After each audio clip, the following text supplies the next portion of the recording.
আসসালামু আলাইকুম।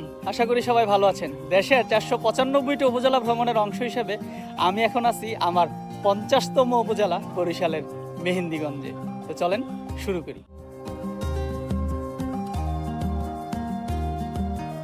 বাংলাদেশের দক্ষিণাঞ্চলের জেলা বরিশালের অন্তর্গত একটি উপজেলা হচ্ছে মেহেন্দিগঞ্জ।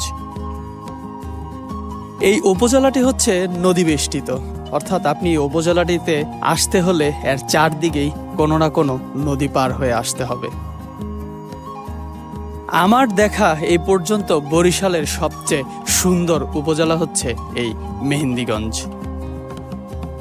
এই উপজেলাটির রয়েছে প্রায় ৪০০ বছরের পুরাতন এক সমৃদ্ধ ইতিহাস। আজকের এই ভিডিওতে আমি এই মেহেন্দিগঞ্জ উপজেলার সেই ঐতিহাসিক স্থানগুলো সম্পর্কে আপনাদেরকে জানানোর চেষ্টা করব, আর সাথে দেখানোর চেষ্টা করব এখানে আসলে আপনি কোথায় অবশ্যই খাবেন।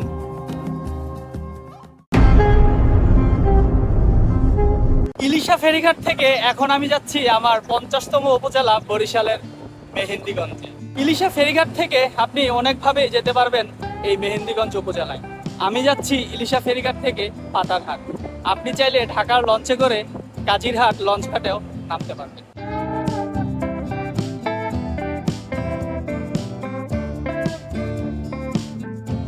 তবে ঢাকার লঞ্চগুলো কিন্তু পাতারহাট লঞ্চঘাটে থামে না। ঠিক একইভাবে আমি এখন যাচ্ছি যে ছোট লঞ্চগুলো দিয়ে, এই লঞ্চগুলো আবার কাজিরহাট লঞ্চঘাটে থামে না। ইলিশা ঘাট থেকে মেহেন্দিগঞ্জের পাতারহাট লঞ্চঘাট পর্যন্ত এই লঞ্চ ভাড়া পড়বে আমার ১০০ টাকা, আর যেতে সময় লাগবে প্রায় ঘন্টাখানেকের মতো।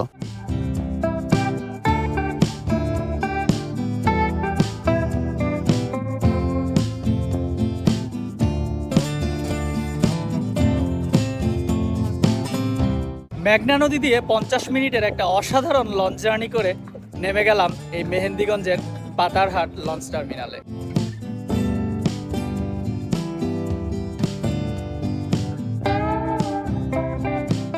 আমি এখন আছি বরিশালের মেহেন্দিগঞ্জের চরহোগলা গ্রামে, আর আমার পিছনেই হচ্ছে এই চরহোগলা জমিদার বাড়ি, বা স্থানীয়ভাবে মানুষজন এটাকে বলে কালামিয়া বাড়ি।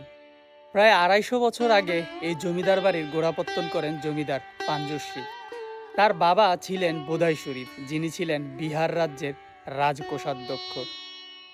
পলাশির যুদ্ধে নবাব সিরাজউদ্দৌলার পরাজয়ের পর তিনি প্রাণ ভয়ে সিলেটে চলে আসেন এবং সেখানেই বুধাই শরীফ মৃত্যুবরণ করেন। তার মৃত্যুর পরে তার ছেলে পাঞ্জুশ্রী তার মাকে নিয়ে প্রথমে খুলনায়, তারপরে এই মেহেন্দিগঞ্জের এই এলাকায় চলে আসেন এবং পরবর্তীতে নিজেকে তিনি এই এলাকার জমিদার হিসেবে প্রতিষ্ঠিত করেন। তার ছিল ৬ ছেলে এবং ২ মেয়ে।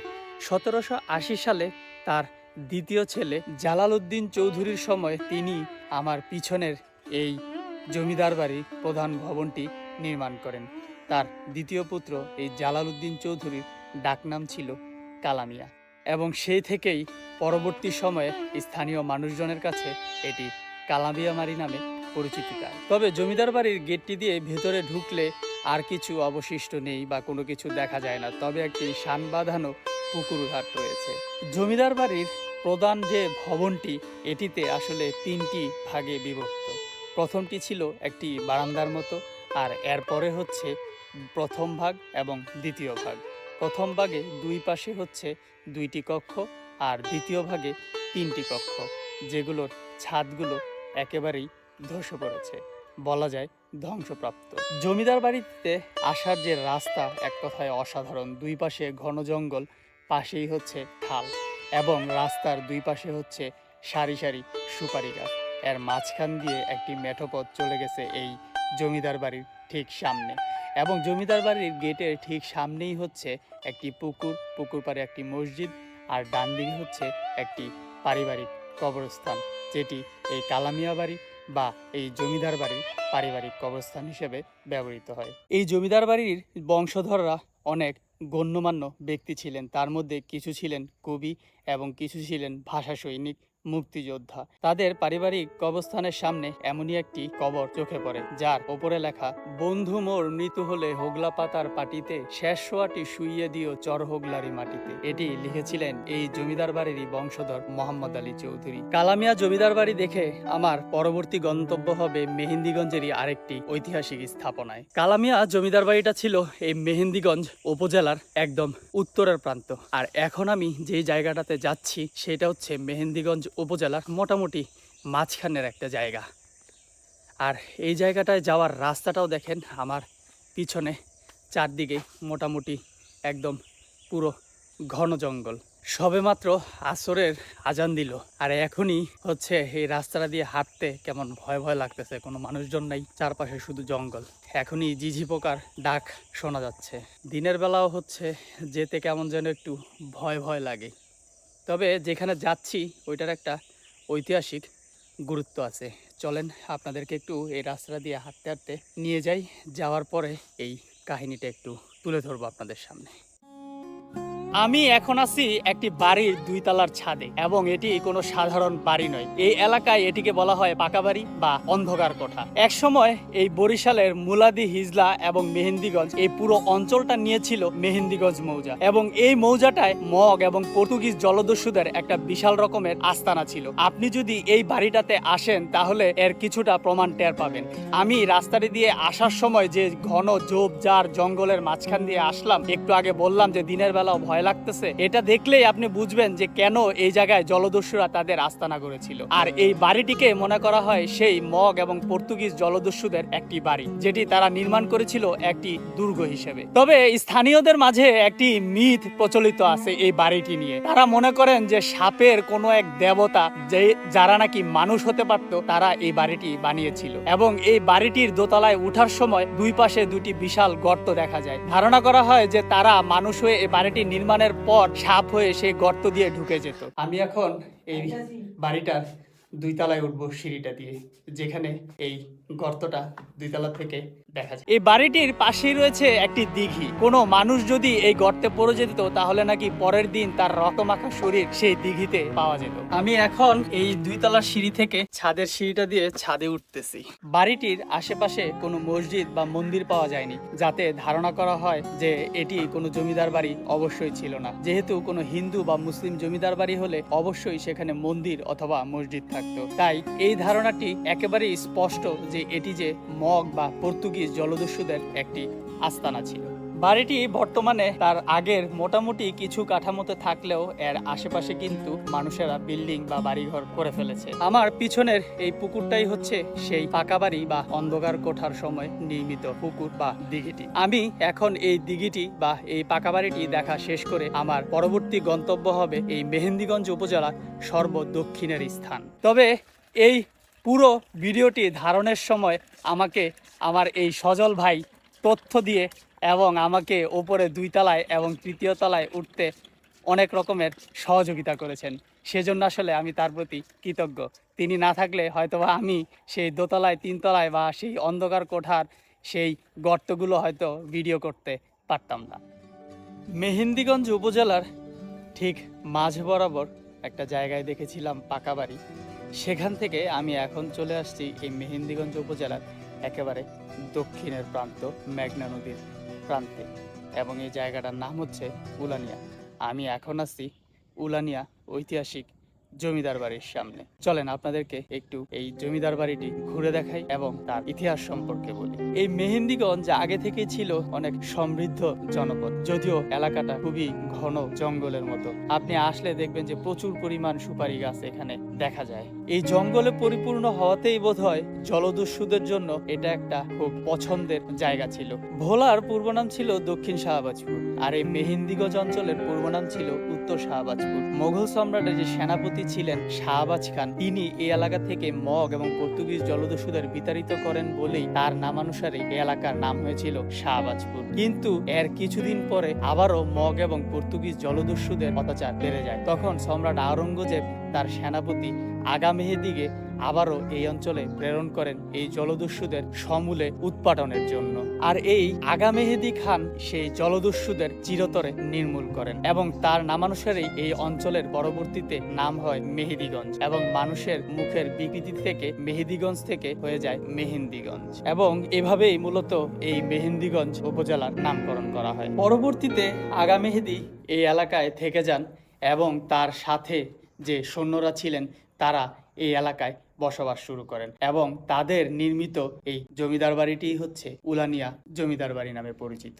পাতারহাট থেকে আপনি 50 টাকা অটো ভাড়া দিয়ে চলে আসবেন এই উলানিয়া বাজারে, আর বাজারের মাঝখান দিয়ে হেঁটে একটু দূরেই চোখে পড়বে একটি গেট যেটার উপরে লেখা উলানিয়া ঈদগাহ এবং এই গেট দিয়ে প্রবেশ করলেই চোখে পড়বে একটি কবরস্থান, তার সামনে একটি পুকুর এবং তার সামনেই হচ্ছে মসজিদ। এই মসজিদ দিয়ে একটু সামনে এগোলেই চোখে পড়বে 3টি কাচারি ঘর এবং এই ঘরগুলো পার হলেই সেই উলানিয়া জমিদার বাড়িটি। এই জমিদার বাড়ির প্রতিষ্ঠাতা ছিলেন সুবেদার শেখ মোহাম্মদ হানিফ, যিনি আগা মেহেদীর সৈন্যবাহিনীতে সুবেদার হিসেবে কর্মরত ছিলেন। জমিদার বাড়ির 3টি কাচারি ঘর বর্তমানে এখানকার মাদ্রাসা হিসেবে ব্যবহৃত হচ্ছে। এই কাচারি ঘরগুলো পার হলেই জমিদার বাড়িতে প্রবেশ করা যায়। জমিদার বাড়িতে প্রবেশের পূর্বেই দেখা যায় একটি দরজা, যেটি কিছুটা দুর্গের মতো 2 তলা বিশিষ্ট। আমি এখন আমার পিছনের এই দরজাটি দিয়ে ভিতরে প্রবেশ করব। সুবেদার হানিফ এই জমিদার বাড়িটি প্রতিষ্ঠা করেছিলেন আজ থেকে প্রায় 400 বছর আগে 17 শতকে। এই পুরো বাড়িটি নির্মাণ করা হয়েছিল তখন একটি দুর্গের মতো করে, যেহেতু জলদস্যুরা প্রায় এখানে আক্রমণ করত, এই জন্যই এর চারপাশে অসংখ্য পুকুর দেখা যায়। তবে এই জমিদার বাড়িটির মূল যে প্রাসাদ বা ভবনটি সেটি এখন সংস্কারের কাজ করা হচ্ছে। প্রত্নতত্ত্ব অধিদপ্তর থেকে কাজ শেষ হলে হয়তোবা সবার জন্য এটি উন্মুক্ত করে দেয়া হবে। 2 তলা বিশিষ্ট এই মূল প্রাসাদটিতে ঢোকার জন্য ব্যবহৃত হয়েছে নিচতলায় 10টি দরজা এবং উপরেও রয়েছে এরকম আরো 2টি দরজা এবং পাশে আরো 8টি জানালা। যেহেতু শেখ মোহাম্মদ হানিফ ছিলেন একজন মুসলিম, তাই এই বাড়িতে ঢোকার প্রবেশপথেই দেখবেন আরবি হরফে কিছু লেখা রয়েছে। এই পুরো জমিদার বাড়িটি হচ্ছে মেঘনা নদীর একেবারে পারে অবস্থিত এবং নদী ভাঙনের ফলে এটি খুবই রিস্কের মধ্যে রয়েছে। যদিও এই এলাকায় আগা মেহেদী খান যখন জলদস্যুদের সাথে যুদ্ধ করেন তখন একটি দুর্গ নির্মাণ করেছিলেন। নদী ভাঙনে সেই দুর্গটি কিন্তু নদীতে বিলীন হয়ে গেছে। জমিদার বাড়িটিতে ঢোকার আগেই একটি বিশাল দিঘি রয়েছে, যেটি হচ্ছে উলানিয়া দিঘি এবং এই দিঘিটির একদম পারেই কিন্তু হচ্ছে মেঘনা নদী, মানে নদী ভাঙনের ফলে ভাঙতে ভাঙতে এই দিঘি পর্যন্ত চলে আসছে। হয়তো আর কিছুদিন পরে এই দিঘিটিও নদীগর্ভে বিলীন হয়ে যেতে পারে। সুবেদার শেখ মোহাম্মদ হানিফের বংশধর ছিলেন নয়া রাজা চৌধুরী, কালা রাজা চৌধুরী এবং হাসন রাজা চৌধুরী। শেখ মোহাম্মদ হানিফ মারা যাবার প্রায় 100 থেকে 150 বছর পরে এই নয়া রাজা, কালা রাজা এবং হাসন রাজা চৌধুরীর সময় এই বাড়িটির পাশে যে প্রাচীর সেগুলো দুর্গের মতো উঁচু করে তৈরি করা হয়েছিল। আর এই 3জনই নির্মাণ করেছিলেন এই জমিদার বাড়ির পাশে একটি 3 গম্বুজ বিশিষ্ট মসজিদ, যেটি উলানিয়া জামে মসজিদ বা মিয়াবাড়ি মসজিদ নামে এখন পরিচিত। 1861 সালে তারা 3জন এই মসজিদ নির্মাণ করেন। মসজিদটিতে প্রবেশের জন্য পূর্ব দিকে রয়েছে 3টি দরজা আর উত্তর এবং দক্ষিণ দিকে রয়েছে একটি করে জানালা। মসজিদে মাঝ দরজা বরাবর প্রবেশের সময় হাতের ডান এবং বাম দিকে 2টি শিলালিপি দেখা যায়, যেটির একটিতে রয়েছে কোরআন শরীফের কিছু আয়াত এবং আরেকটিতে রয়েছে কিছু বাংলা শব্দ, যেগুলোতে আসলে এই মসজিদটির নির্মাণ কাল সম্পর্কে উল্লেখ করা হয়েছে 1268 বাংলা। মসজিদটির মূল যে প্রার্থনা কক্ষ তার বাইরে একটি ছোট বারান্দার মতো করা হয়েছে। অবশ্য পরবর্তীতে সংস্কার করে সেই বারান্দাটি কিছুটা বর্ধিত করা হয়েছে।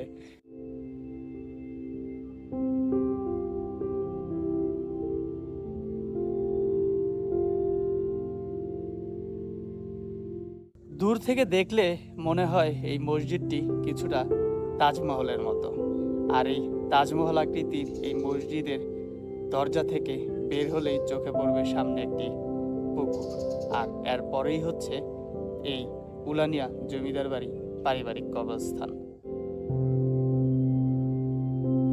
মসজিদটির উত্তর দিকে রয়েছে একটি সিঁড়ি, যেটি দিয়ে উঠা যায় এই মসজিদটির ছাদে, যেখান থেকে গম্বুজগুলো খুব সুন্দরভাবে দেখা যায়।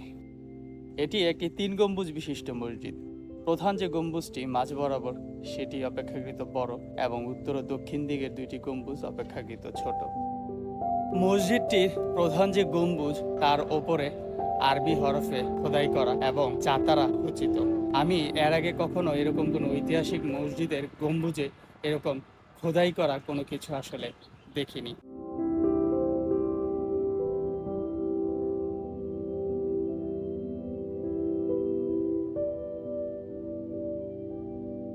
আপনি বরিশালের কোথায় কোথায় ঘুরবেন আমি জানি না, তবে এই মেহেন্দিগঞ্জ উপজেলায় যদি আপনি আসেন আপনার একটা অসাধারণ সময় কাটবে। আমার দেখা এখন পর্যন্ত এই বরিশালের সবচেয়ে সুন্দর উপজেলা হচ্ছে এই মেহেন্দিগঞ্জ।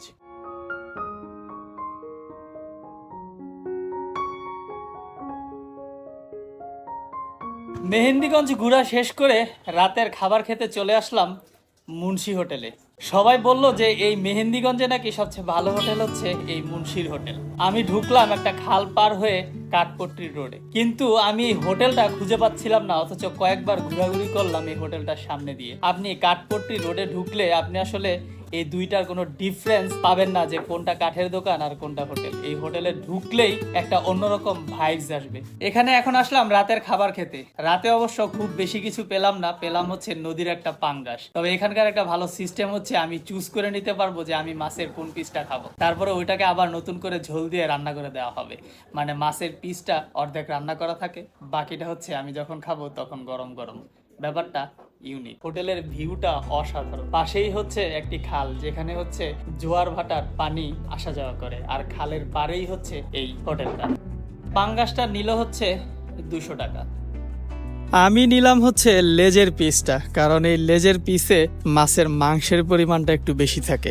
আপনি যদি মাছ লাভার না হন তাহলে আসলে আপনাকে আমি ব্যাখ্যা করে বুঝাইতে পারবো না যে একটা নদীর মাছের স্বাদ আর একটা চাষ করা মাছের স্বাদটা কি হয়। এক কথায় অসাধারণ।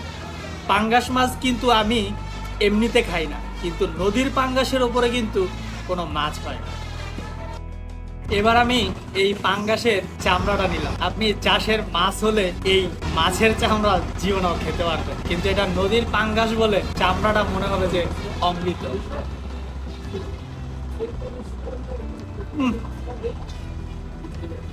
সাথে হচ্ছে এই কাঁচামরিচ আর হচ্ছে পেঁয়াজ আর লেবু তো আছেই। অসাধারণ কম্বিনেশন। কেউ আবার ভাববেন না যে এই খালটা বুড়িগঙ্গা নদীর মতো পচা পানির খাল। এখান দিয়ে কিন্তু নিয়মিত জোয়ার ভাটা আসে। এখন যেমন জোয়ার চলতেছে, ভাটার সময় কিন্তু খালটার পানি এত বেশি থাকে না। গতকালকে রাতে মেহেন্দিগঞ্জে ছিলাম, আজকে ফজর নামাজ পড়ে আবারও এই কাঠপট্টিতে আসলাম শুধুমাত্র সকালবেলা আপনাদেরকে এই মুন্সির হোটেলের ভিউটা দেখাবো বলি।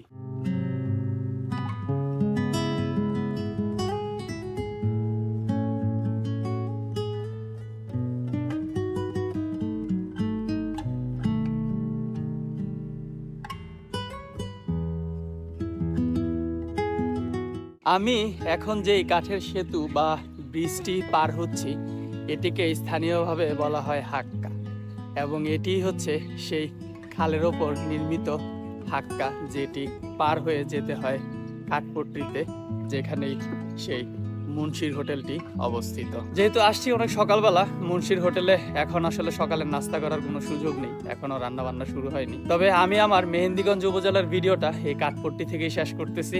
যারা এখন আমার চ্যানেলটি সাবস্ক্রাইব করেননি দয়া করে প্লিজ চ্যানেলটি সাবস্ক্রাইব করে দিবেন। সবাই ভালো থাকবেন। আসসালামু আলাইকুম।